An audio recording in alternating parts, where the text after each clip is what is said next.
Welcome to Property Quorum.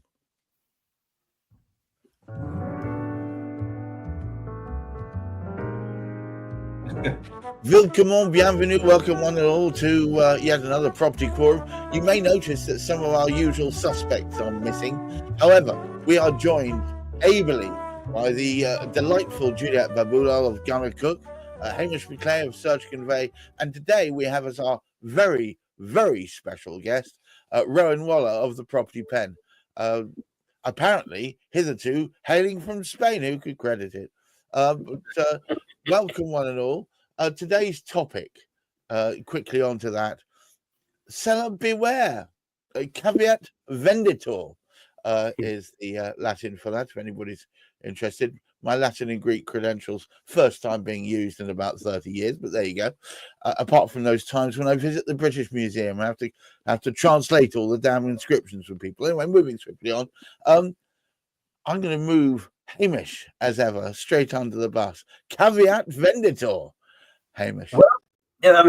Welcome to all of you Latin scholars, I should say. It makes a change to have a nice little switch, because I think, was it last week or the week before, we actually sort of had the caveat. We had it the other way. Yes. Because we very often sort of speak of its responsibility of the buyer to check out what they're buying into. In much the same sort of way, when we get to a situation where we want to move on, we want to change this, we need to do something, we need to go through a process which is slightly different. I always assume to be a lot easier, but in fact it's not as easy as one would think. There are all sorts of traps and pitfalls into which one can fall, which of course it's great that we've got Rowan here today. His experience, his background as an estate agent, so he will know many of a trap that unsuspecting sellers fell into before they were guided by him through that selling process. And of course, Juliet, looking after the legal side of things, she too, I'm sure, will have some interesting thoughts and ideas about what these sellers should be looking for, particularly. Well, I think no further ado, we should move over to dear Juliet. What say you? Well, you have the conveyancing process, and often one of the things that I see is that seller will complete forms, the protocol forms, the property information forms, and they're not going to be complete. So you'll see lots of gaps, lots of, blank places, blank spaces, etc. And that's ultimately going to cause delays, because the buyer solicitor will look at that, or the buyer, and will say, well, what's the answer to this? So one of the biggest mistakes is just not getting your information together, because when you're selling, it's a bit of an information gathering exercise. And one top tip I say to my buyers is, look, when you buy, you never know when you're going to sell. So have an electronic file of all of the data, so that when you actually need it, you're not scurrying around looking for paper copies that you might have mislaid, misplaced, lost, whatever. You've got an electronic file, and you can actually have that information to hand and pass it on to a buyer. So I think that's really important. And you find that a lot of sellers make the mistake insofar as not having that information. For example, a warranty or a guarantee, and the buyer is requesting that, you're then going to have to ask the party that provided that warranty for a copy. So you might have to pay for it. For example, if it's a fencer certificate, you're going to have to pay for it, and you're going to have to wait for it. So that causes a bit of delay. So my advice is just have everything in one place. And the other thing, just going on from the information, is try to be as accurate as possible. Don't embellish the truth. Don't lie, because that amounts to misrepresentation. So if you're misrepresenting, you can have a claim in damages against you, and even a claim for fraud against you. So it's really important to try to answer those questions as accurately as possible and not hide the truth, because even if you fail to disclose something that you're on notice of, that is basically misrepresentation. I read recently, actually, that there was a couple who sold for, I can't remember, I think it was £18 million, a property which had, they'd reported as having a few moths hanging around it. It turned out to be such an infestation that they actually had to hand the property back. But Rowan, It seems to be that there requires some degree of preparation, as sweet Juliet has said. What other things should people really do as tricks of the trade to get themselves into good order? Yeah, quite. So, I mean, not that this is a chance for self-promotion on this podcast. Never. But I write blog articles for estate agents and actually for mortgage advisors as well. So my mortgage advisor client had asked for a blog this week because he's so fed up of the delays. He's asked for his blog to be about what can you do as a seller to help yourself in the sale process. And basically the way the blog went, because I don't know how these things are going to go when I start them, but it was all down the route of getting prepared in advance, and not least because there's some legal requirement to provide material information. Now we've had this. I think it was on your Property Quorum podcast previously where we spoke about why don't we just use a TA6 as the kind of the material. Like yeah, we did. I remember that. Yeah, why not?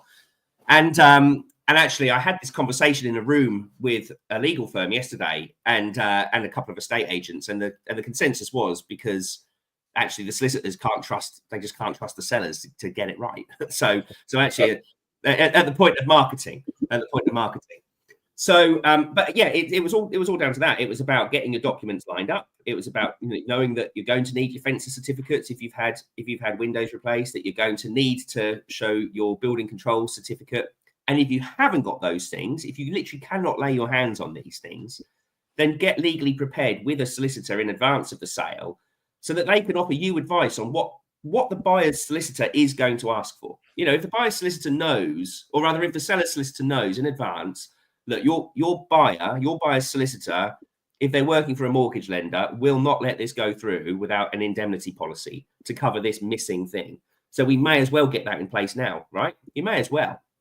I think there's even an argument that you could actually get searches done in advance to hand over, but there's a little bit more of a grey area there because there's obviously no obligation for the buyer to use your searches that you provide, or their solicitor, or their mortgage lender. But I thought it would be de rigueur to indemnify yourself against this kind of nonsense at the point when you start selling your property. I guaranteed most people who live in their property for more than 5-10 years have accumulated all sorts of goods and chattels that are built into their property, which there should be sort of insurances against, I would have thought. I mean, do you find this, Hamish, when you're doing your massive searches in advance of somebody buying a property, do you come across this kind of nonsense in the process? All sorts of weirdnesses left behind that people should really have taken no account of? Well, yes. Unfortunately, though, you don't know until you actually go to look at it what you're going to come across. This is, in fact, the advice from both Juliet and Rowan there is, as a seller, be prepared. I remember there was one instance sort of recently, and I was speaking to, this was a seller I was actually speaking to, and I said, well, I noticed you've got the planning application there. That was about 10 years ago. Did you ever get round to sort of getting it properly extended? And he said, well, yes. I said, well, what about the building control? Oh, Christ, he said, I forgot about that. I said, best you get it done, because it is absolutely sort of vital. I know there was another situation. I was actually sort of helping. I was doing the pre-work, and what I can do, and one of the great things, I can access information prior to actually the full search coming through. I can get the background information, and there's various bits and pieces. And there was one particular sort of property, funny enough, it was in Kidlington, so not far down the road from us, actually, Rowan. And I looked at the particular thing, and it had a loft conversion, and it had also a conservatory on the outside. And not that one necessarily needs building control for the conservatory, but there wasn't any building control relative to the loft extension. And I did actually point it out and to the surveyor before he went in. And lo and behold, there just wasn't anything, and it was dangerous, to be perfectly honest. But both the conservatory and they were, you don't know until you actually look at it, but you can be aware of it. And this is why I think, I mean, Rowan said there isn't necessarily a need that a legal sort of binding for somebody to actually get searches ahead of time. but it's not, because that in a way is a preparation.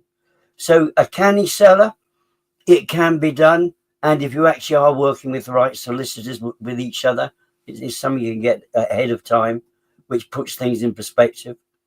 I mean, I sort of think it's no different from quite often when a sale falls through, the immediate, you get a new buyer and then you try and offer to sell the searches from the last sale.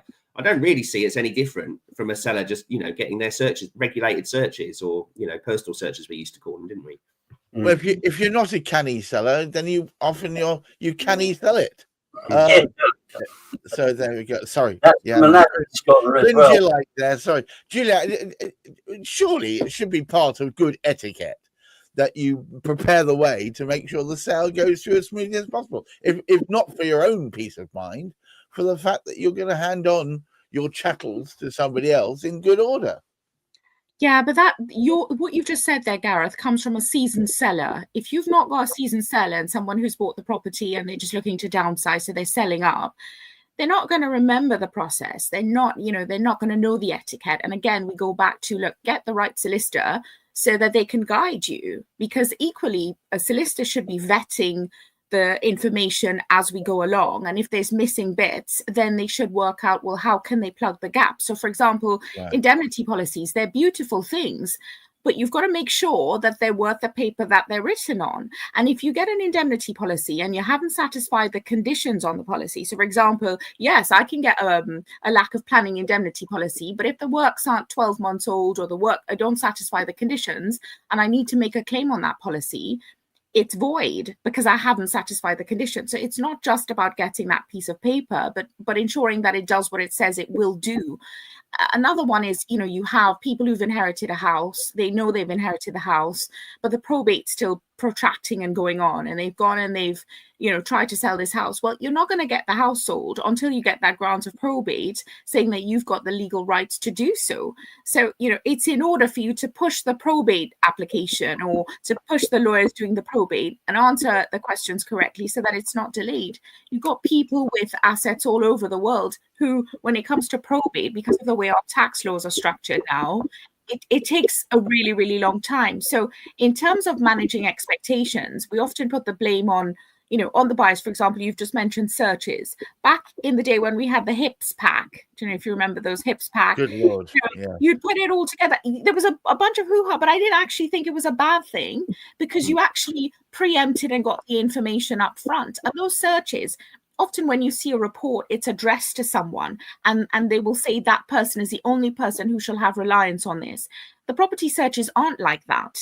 So you're right, Rowan, we can get those searches in advance. Most banks will accept them up to 3 months, 4 months, so you get them in advance. So it cuts out a whole waiting game, but ensure that, the buyer's going to pay you for them. The buyer actually wants you to do them. So there is that communication that needs to happen between the solicitors to sort of streamline the process and make it a little bit faster.